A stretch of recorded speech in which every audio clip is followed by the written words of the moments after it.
ఏపీలో వైఎస్ఆర్ కాంగ్రెస్ పార్టీ నిర్వహించిన సిద్ధం సభలు చూశాక వైఎస్ జగన్ మరోసారి సీఎం అవుతారనే విశ్వాసం అందరిలోనూ బలపడింది. దీంతో విపక్షాల గుండెల్లో రైళ్లు పరిగెడుతున్నాయి. సిద్ధం సభలు జరుగుతున్న సమయంలోనే చంద్రబాబు, పవన్లు పొత్తుల కోసం ఢిల్లీకి పరుగులు తీశారు. బీజేపీ పెద్దల కాళ్ళా వేళ్లా పడి ఎలాగోలా పొత్తులు కుదుర్చుకున్నారు. వైఎస్ జగన్ సభలకు వస్తున్న జనం ఆయన ఉపన్యాసాలకు ఎంతో సానుకూలంగా స్పందిస్తున్నారు. అదే సమయంలో చంద్రబాబు, పవన్లు నిర్వహిస్తున్న సభలు జనం రాక గంటల తరబడి ఆలస్యం అవుతున్నాయి. చంద్రబాబు మాట్లాడుతుండగానే జనం వెళ్ళిపోతున్నారు. అధికార విపక్షాల మధ్య స్పష్టంగా కనిపిస్తున్న తేడాపై కేఎస్ఆర్ విశ్లేషణ చూద్దాం. అసలు ఆ సభలు ఏమిటి, ఆ జనం ఏమిటి? 5 దశాబ్దాలుగా ఉమ్మడి ఏపీ రాజకీయాలు చూస్తున్న జర్నలిస్టులకు కూడా అంతుచిక్కని రీతిలో వైఎస్ఆర్ కాంగ్రెస్ నిర్వహించిన సిద్ధం సభలు విజయవంతమైన తీరు ఆశ్చర్యం కలిగిస్తుంది. గతంలో ఎన్టీ రామారావు తెలుగుదేశం పార్టీని స్థాపించిన తర్వాత ఏపీలో భారీ సభలు మొదలయ్యాయి. ప్రజాగర్జన పేరుతోనో, మహానాడు పేరుతోనో 2-3 ఏళ్లకో లేక 5 ఏళ్లకో ఒకసారి ఇలాంటి సభలు నిర్వహించేవారు. ఉదాహరణకు 1994 శాసనసభ ఎన్నికలకు ముందు ఎన్టీఆర్ సికింద్రాబాద్ పెరేడ్ మైదానంలో ఒక సభ నిర్వహించారు. అప్పుడు తెలుగుదేశం నేతలు పోటీపడి ప్రజలను సమీకరించారు. ప్రస్తుతం అలాంటి సభలు ఏకంగా 4 నెలల్లో 4 నిర్వహించడం అంటే తమాషా కాదు. ఇందిరాగాంధీ, ఎన్టీఆర్ వంటి హేమాహేమీల వల్లే కాని పని జగన్ ఇంత సునాయాసంగా చేసేస్తున్నారే. భీమిలి వద్ద జరిగిన సిద్ధం సభ చూసిన తర్వాత జనంలో జగన్కు బాగానే పలుకుబడి ఉంది. ముఖ్యంగా ఉత్తరాంధ్రలో ఆయన జనాకర్షణ శక్తి తగ్గలేదులే అనుకున్నారు. దాన్ని మించి దెందులూరు సిద్ధం సభ జరిగింది. తదుపరి రాయలసీమలో రాప్తాడు వద్ద ఊహించలేనంత జనంతో ఇంకో సిద్ధం సభ జరిగింది. అంతటితో సభలు అయిపోయాయనుకుంటే మళ్ళీ దక్షిణ కోస్తాలో మేదరమెట్ల వద్ద అత్యంత భారీ ఎత్తున సభ జరిపారు. వీటన్నిటిలోనూ ఒకరే స్టార్ స్పీకర్. మిగిలిన నేతలు ప్రసంగాలు చేసిన జగన్ స్పీచ్ కోసమే అంతా ఎదురుచూపులు. సరిగ్గా చెప్పిన టైం ప్రకారం 4 గంటల ప్రాంతంలో జగన్ సభాస్థలికి రావడం, ప్రజలకు అభివాదాలు చేస్తూ ర్యాంప్ వాక్ చేయడం, తదుపరి ప్రసంగం ప్రారంభించి సుమారు గంట నుంచి గంటంబావు సేపు మాట్లాడడం, ఇదంతా ఒక పక్కా ప్రణాళిక ప్రకారం సాగిపోయాయి. జగన్ చెప్పే ప్రతి మాటకు స్పందించటం, ఉర్రూతలోగటం, ఉత్సాహంతో కేరింతలు కొట్టడం, ఉరకలెత్తడం, నినాదాలు చేయడం.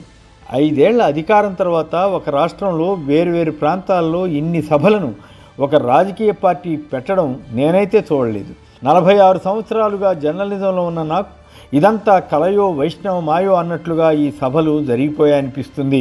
జగన్ తన ప్రసంగంలో ఆయా సందర్భాల్లో ఒక ప్రశ్న వేస్తే చాలు, సభలో ఉన్న జనమే సిద్ధం సిద్ధం అని నినదించడం. అలాగే జగన్ సిద్ధమా అని అడగగానే అదే హోరు 100 కిలోమీటర్లను సైతం లెక్క పెట్టకుండా జనం తరలివచ్చి జగన్ నాయకత్వాన్ని బలపరుస్తున్నారంటేనే ఎన్నికల్లో వైఎస్ఆర్ కాంగ్రెస్ భారీ మెజార్టీతో గెలుస్తుందన్న అంచనాలు రాకుండా ఎలా ఉంటాయి? ఒకవైపు తెలుగుదేశం అధినేత చంద్రబాబు నాయుడు, జనసేన అధినేత పవన్ కళ్యాణ్లు ఢిల్లీలో రోజుల తరబడి పడిగాపులు పడి ఉండడం, అంతకుముందు 4 రోజుల పాటు బీజేపీ పెద్దల వైపు నుంచి ఎప్పుడు పిలుపు వస్తుందా అని ఎదురు చూస్తుండడం వంటి ఘట్టాలు గమనించాం. మరోవైపు జగన్ ఎవరితోనూ పొత్తులతో పని లేకుండా ఒంటరిగా ప్రజలే తన స్టార్ క్యాంపైనర్లు అంటే ప్రచారకర్తలు అంటూ ఈ స్థాయిలో సభలు పెడుతుంటే ప్రత్యర్థులకు గుండెల్లో రైళ్లు పరిగెత్తక ఏమవుతుంది? కొద్ది రోజుల క్రితం తాడేపల్లిగూడెం వద్ద టీడీపీ, జనసేన పక్షాలు కలిసి నిర్వహించిన సభకు జనం కోసం కొన్ని గంటలు ఎదురు చూడాల్సి వచ్చిందట చంద్రబాబు, పవన్ కళ్యాణ్లు. మరి జగన్ సిద్ధం సభలకు ఉదయం నుంచే జనం రావడం కూడా కనిపించింది. ఒక వృద్ధ మహిళ మేదరమెట్ల సభకు ఉదయం 10 గంటలకల్లా వచ్చి కూర్చున్నారట. అదేమిటని అడిగితే తన మనవణ్ణి చూడడానికి వచ్చానని జగన్ ఉద్దేశించి అన్నారట. ఆ స్థాయిలో పేదల గుండెల్లో జగన్ నిజంగానే స్థానం సంపాదించుకోవడం చరిత్రలో ఎన్నడూ చూడలేదనే చెప్పాలి. ఇంత భారీగా సభలు జరిగితే ఈనాడు, ఆంధ్రజ్యోతి పత్రికలు వారి టీవీ మీడియాల్లో ఏమని ప్రచారం చేస్తున్నారు?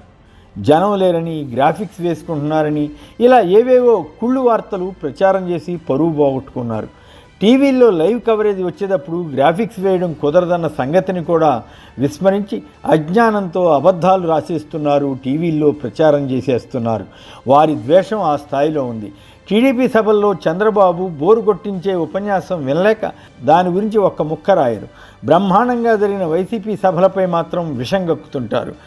ఏదేమైనా సభల స్టైల్లో కానీ, జన సమీకరణలో కానీ, వారికి సదుపాయాల కల్పనలో కానీ, తన ప్రసంగంలో కానీ ఇతరత్ర అన్ని విషయాల్లోనూ జగన్ ఖచ్చితమైన ప్రమాణాలు నెలకొల్పడం విశేషం. ఈ నేపథ్యంలోనే జగన్ తన పొత్తు ప్రజలతోనేనని సగర్వంగా ప్రకటించుకున్నారు. చంద్రబాబు పవన్లకు ఇప్పుడు బీజేపీ కూడా తోడైంది. ఒంటరిగా అయితే ఎట్టి పరిస్థితిలోనూ గెలవలేమన్న భయంతో చంద్రబాబు కాళ్ళా వేళ్లా పడి పొత్తులు పెట్టుకున్నారు. అయినా వీరంతా కలిసి వచ్చినా వారు గెలిచేది బండసున్నాయేనని జగన్ ధీమాగా సభలో చెప్పారు.